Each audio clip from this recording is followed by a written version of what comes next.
You mean the line? Once I very calmly. On. Once I very calmly. Wrote this story. I guess I'll go first. How do we put the floor? All right.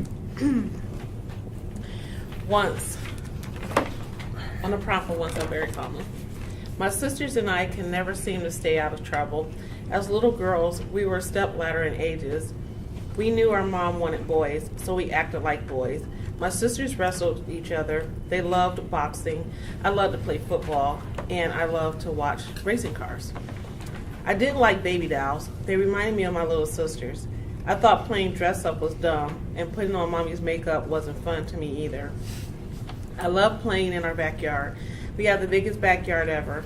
It was full of plum trees, grapevines, raspberry trees, pear trees, and strawberries. My two portly sisters always stood guard at each entrance so that neighborhood kids would not cut through our yard to get to the other streets. I'm going to be the protector of our yard. Our fruits are for us. Once, I very calmly climbed up on our garage and stood on the roof to guard our yard. I could see far away, and most importantly, I could see the other kids coming a mile away. My sister stood with huge tree limbs at each entrance. One time a kid came running through our backyard and started picking up pears that had fallen out of the tree. My sister Squirt saw this kid as a threat and battered up her tree limb. "Wait!" I yelled to Squirt. "Not him! Not this kid!" My sister yelled back, "But why?" I said, "Just because. Let him go." So we let him go. Later that evening while eating dinner, my sister asked me why I let him go. I said, because he wasn't alone. As I looked down over the other side of the garage, he had told his two German shepherds to sit and do not enter. I heard him say to the dogs he would get them the biggest pears in the backyard. Until this day, I still believe in my heart it wasn't the pears that fell from our trees. No, he was going to eat my damn sisters.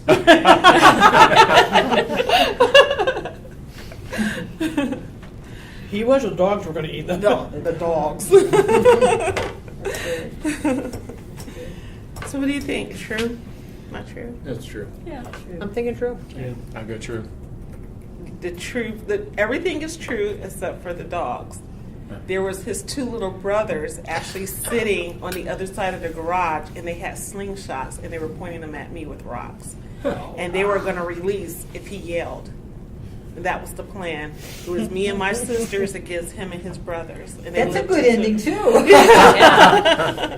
Yeah, so, and he was determined to get in our yard and get those pears. Yeah. And I told him to let him go. And I actually suffered, I broke my arm because I did a little Wonder Woman trick and tried to defend, jumped off and landed straight on my arm. So, and I calmly went into the house and said, "Mom, I think my arm is broken," and it was swinging to So, but yeah, so this is, oh wow. I'm going to have to kind of take this one and go a little further with Yes, this because that's a good this one. was I like that. Yeah. real, Yeah, the first thing you said about the slingshots and her saying it, how it ended, it made me think of like that's how your rivalry starts. You know, like the Hatfields and McCoy. They don't even remember how they were fighting out there, shooting each other. Yeah. Rascals kind of Landmine. And as little girls, you don't think that you'll have these girls up on roofs and stuff like that. So, you know, and we weren't the normal kids. We were those kids, and they were like, "Don't mess with those kids. Those girls are rough," you know. And we had pink bows and everything in our hair, but like if you hit one, you had to watch out because we were coming from the left and the right. There's three of you all together? Yeah. I'm the oldest, and then my other sister's 2 years younger, and then 3 years younger. So, Sweet. yeah. So, all right. That's really good. Thanks. I'll go and I'll tell you else wants to. You want to go ahead? Sure. All right, so once I very calmly. I had a high school student named Terrell who whined to me every day, "Dr. Tickner, can I leave?" And every day I'd say no. After about 20 times of this, I had had enough. I decided to deal with several problems in the class all at once that day. I started with opening announcements, deadlines, and dates, and added, today I'm also giving out a few awards. The prize was the infamous happy birthday assignment. As the whole class sings happy birthday, a student has to choose a scientist born on that date to write a 3-page single-spaced paper in 3 days about the person's work and the difference they've made in the world. The first awards were a tie for worst attendance. Tatiana and Savannah took it fairly well. I can't read what I wrote. Even dancing to the front of the room to claim their scientist's name. The next award went to the student most enthusiastic about not wanting to be here, Terrell. He remained in his seat and fumed while we all sang. I wrote down a name and delivered a Post-it so we could move on for the day. As I began the day's lesson, Terrell shouted in my direction, I'm going to come up there and punch you in the face. He didn't move, so I ignored him and continued. After a few sentences, I coughed and stopped to take a drink of water. He shouted again, I hope you bite your tongue.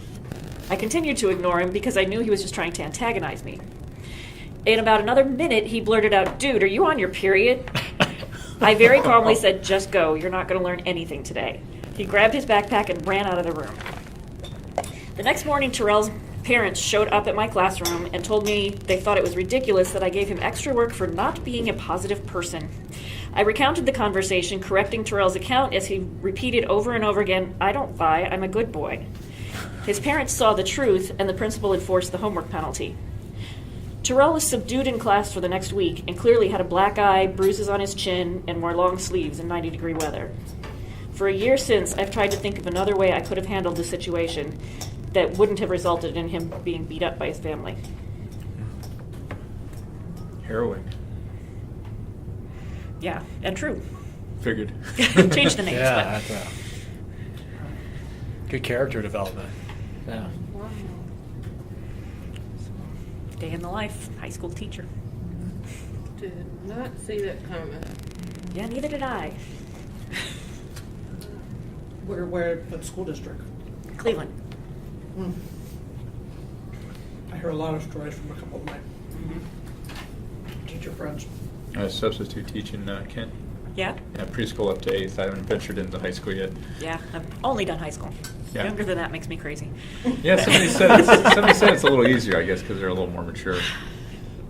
Yeah, to a point at Well, it's a different least. kind of challenge. I think. Yeah. No. The I younger remember ones are we- sweeter, more loving, and aren't as cynical usually. From what I've heard from a couple of my teacher Yeah. friends. But then when you get the older ones, they have that kind of attitude and everything. Yeah. That's where I get most of my jobs. The middle school where all the 8th graders are. Usually the 7th and 8th that are And it's little- probably a little against the rough. law to sit there and go, "Here's a PMS pill, bitch." That's what I do to you. Take this. No, you use those little hands. Yeah, that's Stay out of range. Is that- Yes. What I'm noticing about what we're doing here, this just is helping me so much, is any event can be a story. Yeah. Yeah. It's amazing. Because everybody that's shared something has been interesting. And it's just been everyday school, your work, just everyday stuff. It's very fascinating. This is definitely challenging me because I'm one of the ones that have a hard time being creative, and it takes a lot for me to write. And being a moderator of the group itself, and you're listening to tons and tons of stories every time we have a meetup, you like, okay, so where do I start? Because the story of how the group got started is because I didn't know how to write. I didn't think I had the intelligence to write a story, and I just figured if I would sit around other people who had wrote stories or was thinking of writing a story, I could get a jump start and just try to immerse myself in their knowledge. It was like, okay, I'm going to suck up some of this and suck up some of that. But then as I started meeting everybody on different levels, different backgrounds, very diverse, I started realizing we all had one thing in common. We had a passion. We had a passion to write. We wanted to get out there. And so my motto is, don't worry, don't sweat that little small stuff. Put it on paper and then bring the idea. Let us talk to you about it. And, we've changed endings to stories. We've rewrote people books who were about to get published, and they're like, wait a minute, cut. We're going to start this over. Like, I like your ending doing better, you know. So and that's what it is. It's about inspiring, you know, people to do things that normally you wouldn't do, because you get so much negativity at home from people who don't believe you right or otherwise think it's just a hobby. Then, you know, when this is truly something that is more passionate than that. So this exercise to me has very much jarred my creativity, because it's like I didn't think I had any. Like I didn't think I had any left because I've been so tired and so so yeah, this is pretty cool. You've got to either get the audio tapes of that book or read it, but it's just, I love it because she talks about, like, you have the little people on your shoulders that, Yeah. you know, it's, you can't do anything. What makes you think you can do stuff? And, oh, you should be doing laundry. Why are you going and, you know, writing? You're wasting your time. So it's That's like, that book you talked about? The yeah. book? I mean, It's like from the evil. book is- Was that I the just Evil love Dead it. with the Yeah. two evil one's evil talking to him? Yeah. Yeah. I just read another book called, I think it's called The Mastery of Self, and it's done by a Toltec Indian, and it was really good because he describes that voice as the parasite. Oh, I believe it. And it really was good because now I can recognize that voice right away, and I know what to do with it now, you know. He calls it the parasite. So She actually said you sit there and, like, if you have a lot of the voices, Uh-huh. you visualize just one of them, and then you visualize that you're putting it into a jar and closing the lid up on it, and you just keep doing this. That you're putting each of them in there, and she was saying about something about you know, that they're going to, like, give you the look like they went out. It's like, yeah, they're suffocating. mice. Yeah, they're mice. That's a good way of visualizing it. Yeah. I heard a guy say you imagine like there's a monkey running a projector inside your head, and you got to take control of him, take control of the projector. Kind of the same thing. Good way of visualizing. You know, I have a slightly different way of thinking about it, though. I do counseling in this area, and I think it's Hillman. He writes about the voices in our head. Are you familiar with that, Chris? Well, what I do when I'm counseling people that come to me and they don't realize these are all the voices, I have them hold committee meetings with all the voices in their head. Oh. And it's awesome because They then can what work we for do you. is instead of putting them in a jar or turning off the machine, instead, because here's what I've learned: all of those voices are telling you what they're telling you because they think that's the best thing for you. And so if you work with this voice and you say, "Look, I'm no longer 5. I don't need that kind of advice. I want your energy, but you need to come on my terms," and you work with them. And then you get the energy of their protection, the energy of their wisdom at your age now, at your place now, at your passion now. So that's what I like to teach people to do. And that comes out of Hillman's work, if you want to read his stuff. What's his name? Hillman, James Hillman, I believe. James. And I think that's his name. I don't always remember names really well. But there's a whole series of books about the inner critic, the inner this, the inner that. And it's about, and I remember one college student came to me to talk to me once, and he was having an awful time. And he was talking about this. He said, "You think I'm crazy? There's this committee in my head." And I says, "Well, let's talk to the committee." And that's how I learned to do it, just by doing it with him. We just talk to the committee, and it works. That is a writing prompt for me. Yeah, me too. Yeah. Committee meetings in my head. Yeah. I can't wait to Awesome. Yeah. So use it. That's great. Yeah. I love that. Definitely. I was thinking of visual, like, going inside your head, sitting around a I table, actually a bunch of sitting yourselves. there, I Yeah, actually have them imagine sit that. at the Yeah. table and put a chair up for each voice, and they put a little card so they know which voice they're talking to. Cut away to Yeah. the voice, the committee inside your head. Yeah, that's what it is.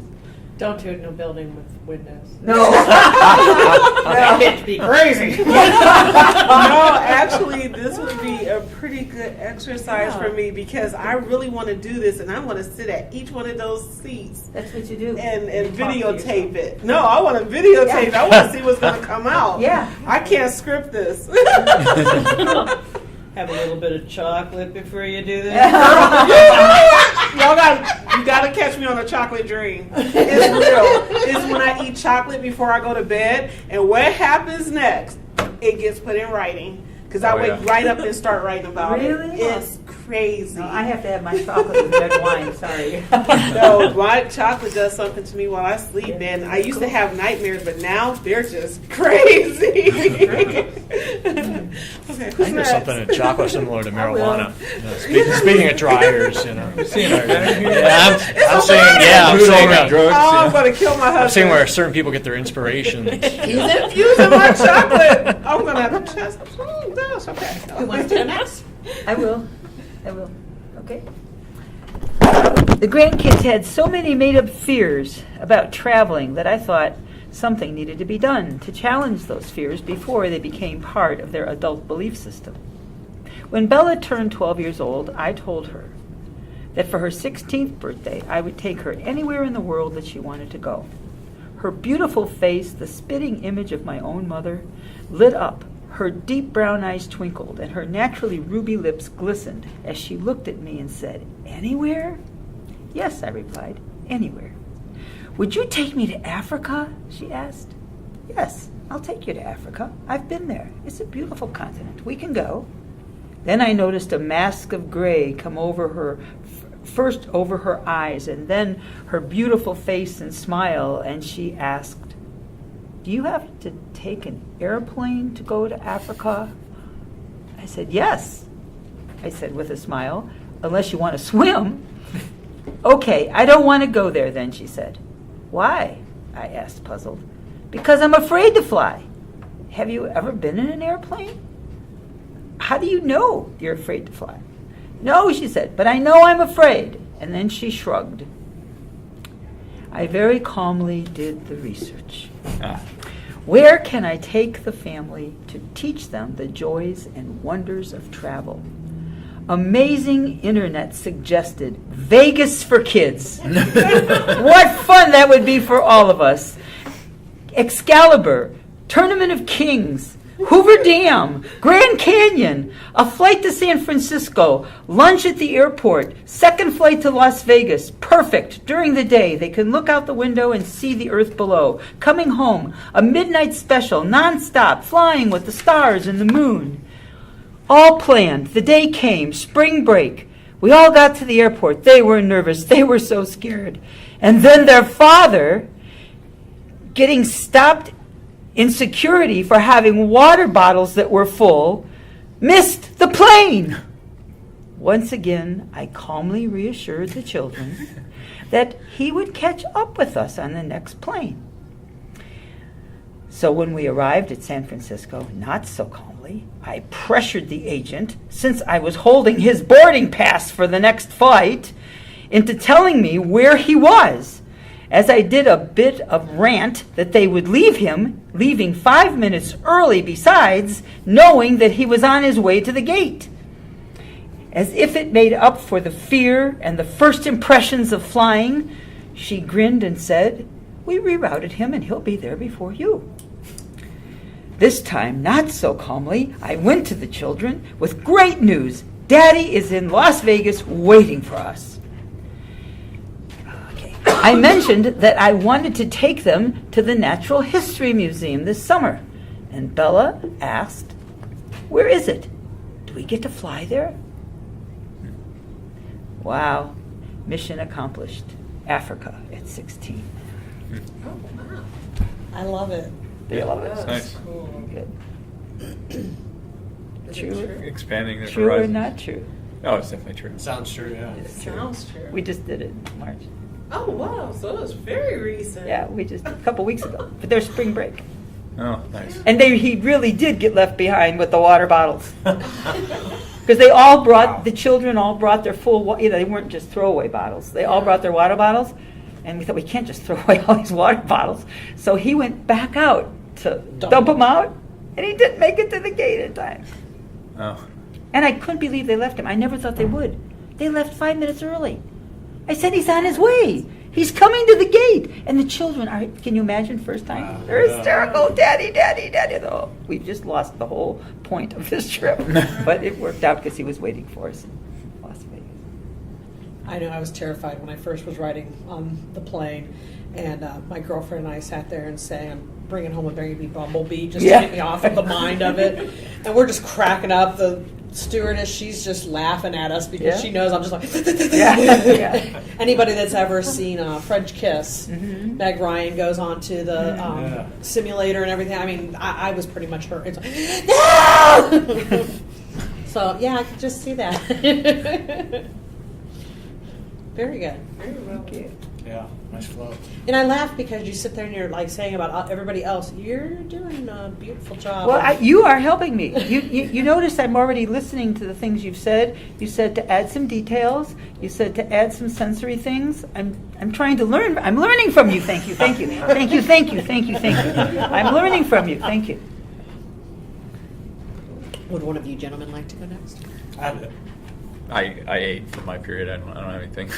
Oh. You could tell the story. I was of like, I buying could let the food. sandwich get cold, or So he calmly ate a sandwich. Oh, yes, there you there go. it is. That's my story. He did. So I it's going to watched be a the short calmly- story. I calmly calmly ate ate my sandwich while you guys I calmly ate the wrote. sandwich and That's a decided true I would story. Yeah. complete the assignment. Well, this is an airplane theme, so I thought it might Do you want to move be. that around? Oh, yeah. Thanks.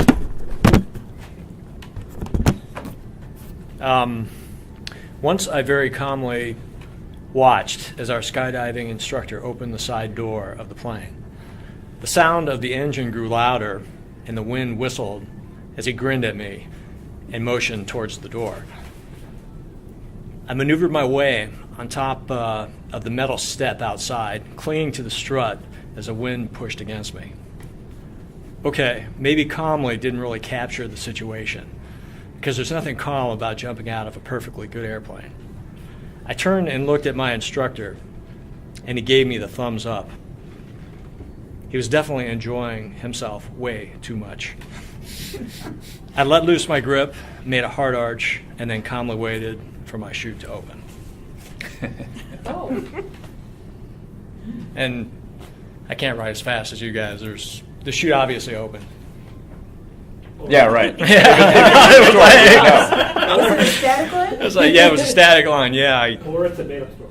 yeah.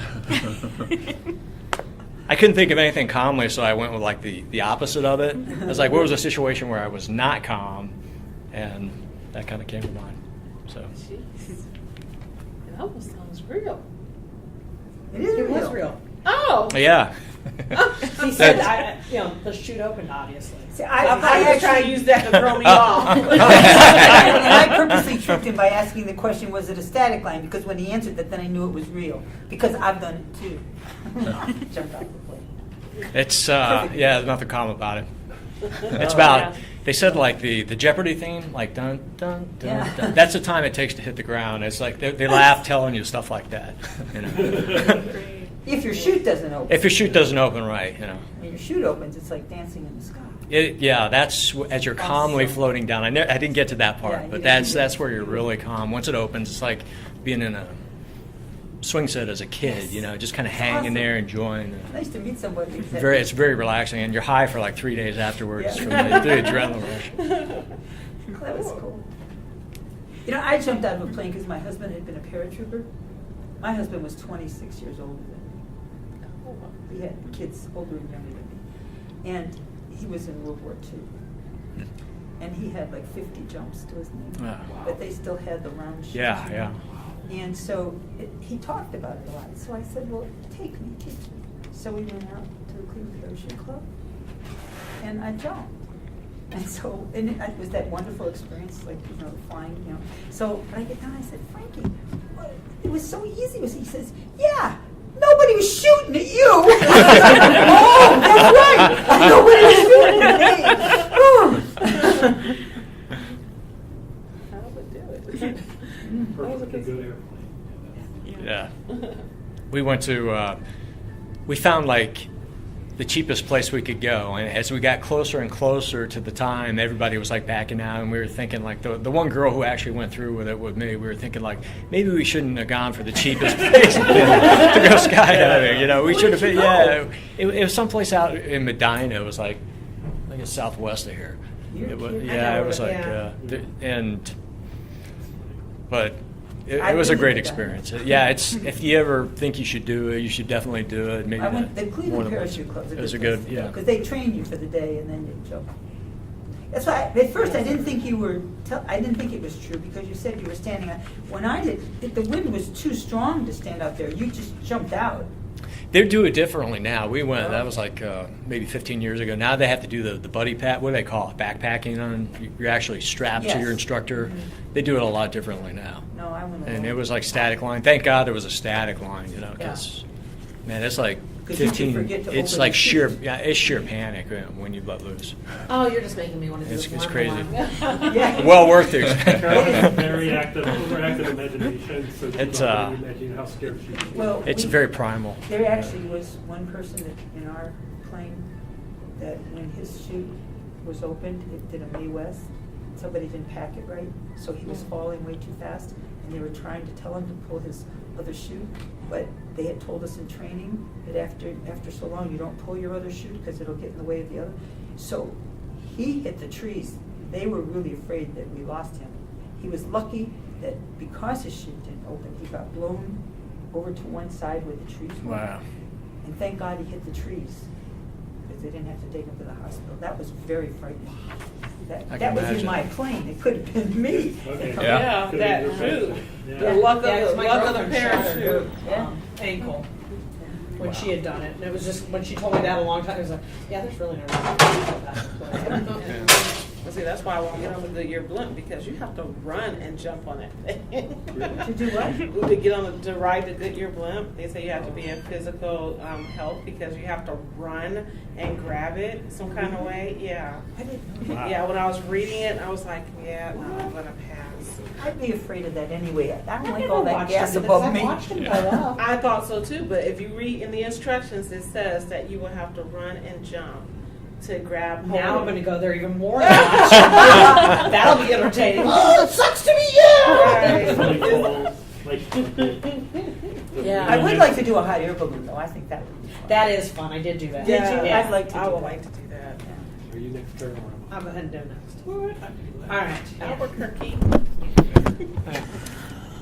I was in my early 40s, nude sunbathing on our back upper porch of my house, talking to my husband. We were enjoying the warm sun as it beamed down upon us. He was having fun, taking some tasteful pictures of me, when all of a sudden we heard a snicker of a child. It was our daughter. I'm sorry, it was my daughter. She had climbed up our cherry tree to the second story of the house and waved when I looked at her. As she broke into a burst of laughter, fear washed over my body. I was paralyzed, but I didn't want her to fall. I very calmly sat up with a big smile on my face, swallowing a couple times to make sure I could keep my voice steady, and told her, "Honey, you really need to climb down right now. You know that's an old tree and it could break." She went down the tree as if she were a lumberjack. 4, 3, 2, 1, bam, she was on the ground, safe. My husband and I never sunbathed up there again. My heart just couldn't take it. So do you have a daughter? So is this story true or false? Oh, you already gave it away. True. I'm gonna say false. I would say false, But too, it's- but it's like 50-50 for It me. is, 50-50 I think leaning it's a false. It's a Really stretch. do It's a that. stretch, but Yeah. oh, she is. Were that you the Carol. kid in the tree? I was the kid in See? the tree. Okay. It's a semi-true. Yeah. Oh, it was definitely true. Yeah. Because she told me she was terrified. Your parents were up there? Yeah. Oh, I knew at your house you didn't have a cherry tree. So. My dad had a ladder laying against the house, and my brother was just in Pampers, and just my mom looked over, he's climbing right up. Oh. So she stressed getting him back down. He was fine. You know. Yeah, I had a tendency to climb everything. We were up on the roof of our barns all the time. I would climbing's awesome. scale the side of the house to go So out I'm in the not middle the of the only night. You're the only one that tried to fly. Yeah. I used to go up on the roof too, but yeah, my parents told me I should not try to fly. We used to just jump into the little pile of leaves Yeah. from the building, and it's like I only broke one toe. Oh, good for you. No, but I've jumped off that roof plenty of times. It was just that one particular time, Yeah. you know.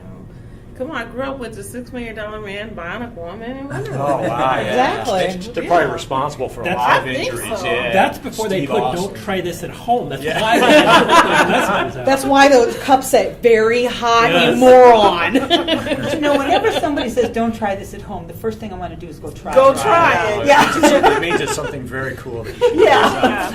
Why would I want to try that? Okay, are we ready for my? Last one. Whenever ready.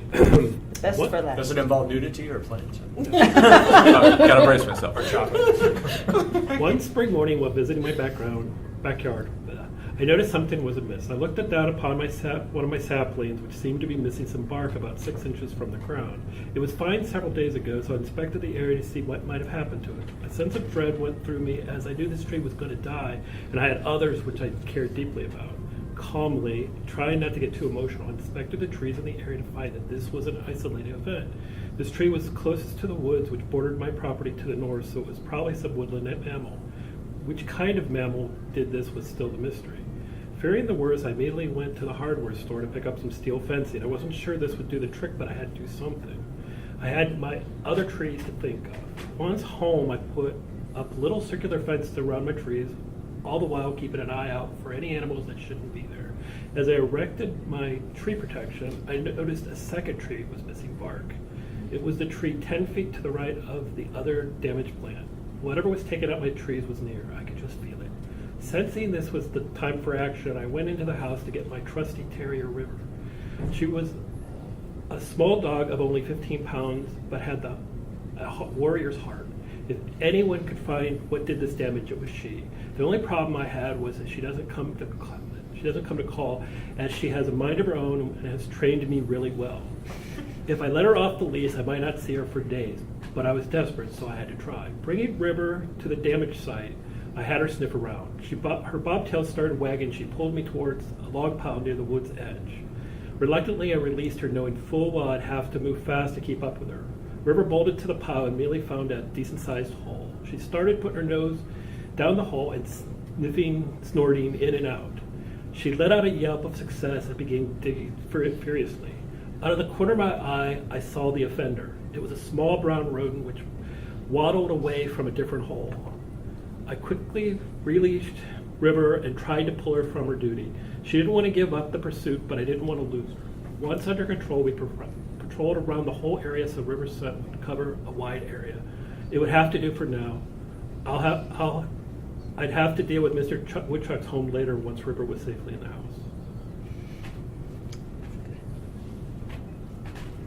I say false. I say true. A lot of detail. She's I'm being thinking funny. about that. The dog sold me on the. You're not allowed to truthfulness. vote either way. How do you like that? I would say false because I didn't know woodchucks could go in holes. How much wood could a woodchuck chuck if a woodchuck could chuck wood? They chuck wood.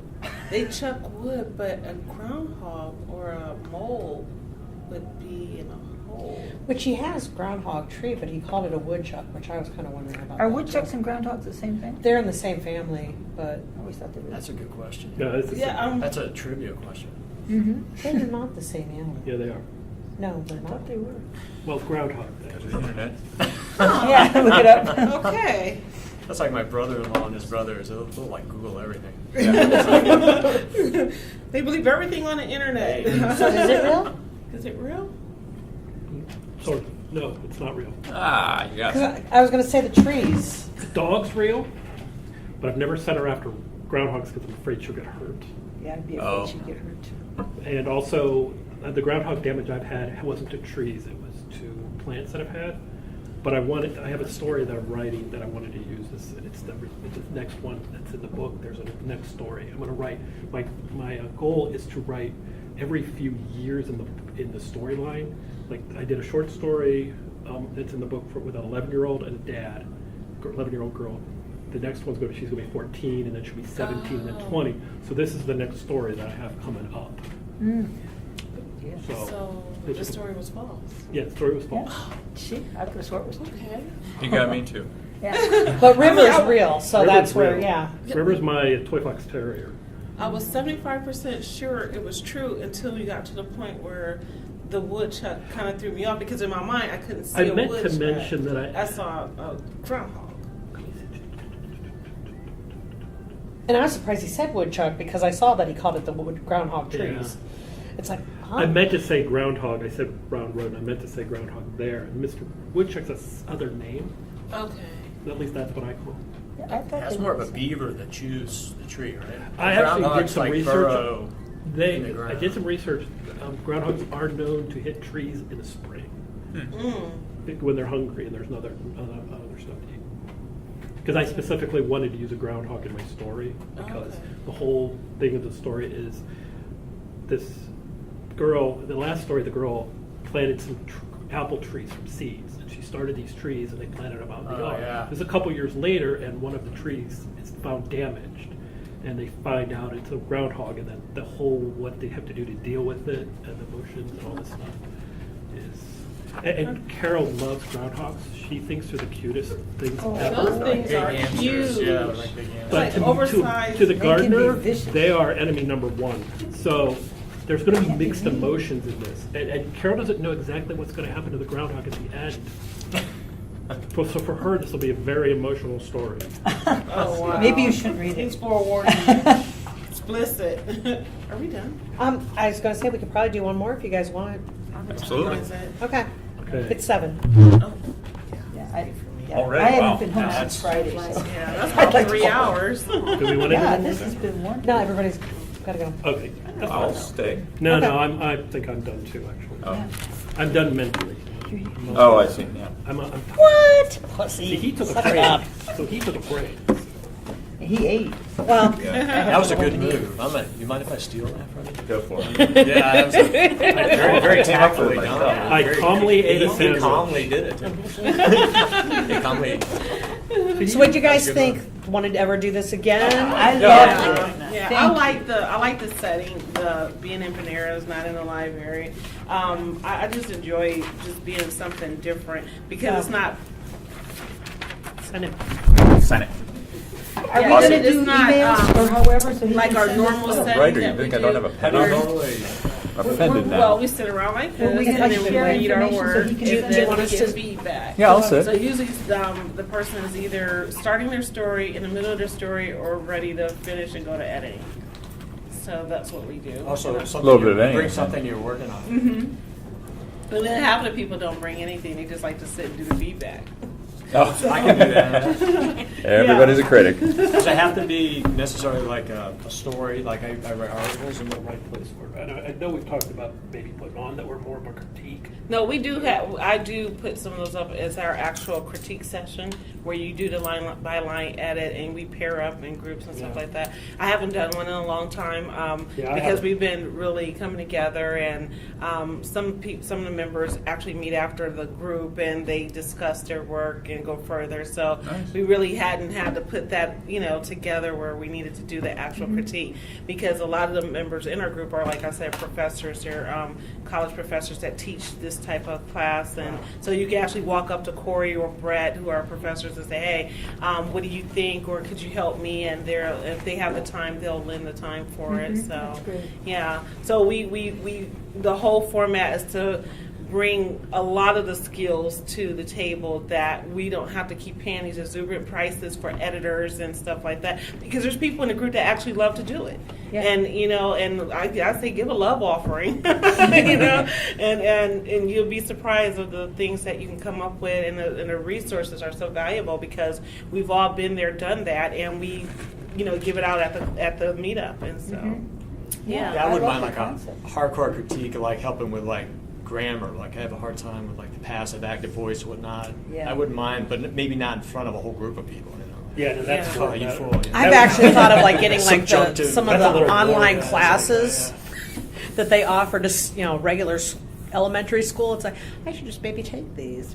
Yeah, but Corey, she's an MFA, Master of Fine Arts, and that's what she does. She teach in other countries and grammar and stuff. So I love her. She's very valuable to us, and she loves working with us. Yeah. Yeah. See, I was lucky. My son's got his PhD in English, and he helped me with my grammar Oh, okay. because he teaches at Mount Union. Oh, wow. I'm from Salem Oh, are you? originally. Yeah. Yeah, he lives out in Clinton now. Sounds right. Past- Yeah, Clinton's and like next to Greens, Yeah. Manchester. Well, thank you guys for coming. Yeah, thanks so much for finding us. Thank you. So all the meetups are print. They're all the times and schedules are always going to be on Meetup, and we do have a Facebook group too where we just go in, and it's very open in the Facebook group. But everything that I have to schedule will be done on Meetup. Okay, so the Facebook, again, my technology, I'm That's sorry. okay. In order to get to that, do you just put in writers. You'll find us, The or writers. find The one of our writers. names, Yeah. and it'll lead you Okay. right to us. Gotcha. Yep. They have to get. They come in by invite though, right? It's a closed. I usually hit them every day. That's So fine. yeah. Yeah. Okay. Jim. Bye, folks. Bye bye. Have a nice night. Bye. All right, baby. I'm gonna put these back. We have to put them back. Yeah. We probably Oh. should. Yeah, just, No, I didn't know. Like, On the tables? yeah, it's, sometimes the I just don't library- remember I know how. libraries don't seem to care what you do with the tables, but especially if we want to come back. Well, yeah. I was like, hey, I bought products. Yeah, I know, but still. I'm just kidding. They'll let us come back if Carol doesn't tell too many stories more about her Oh. family life.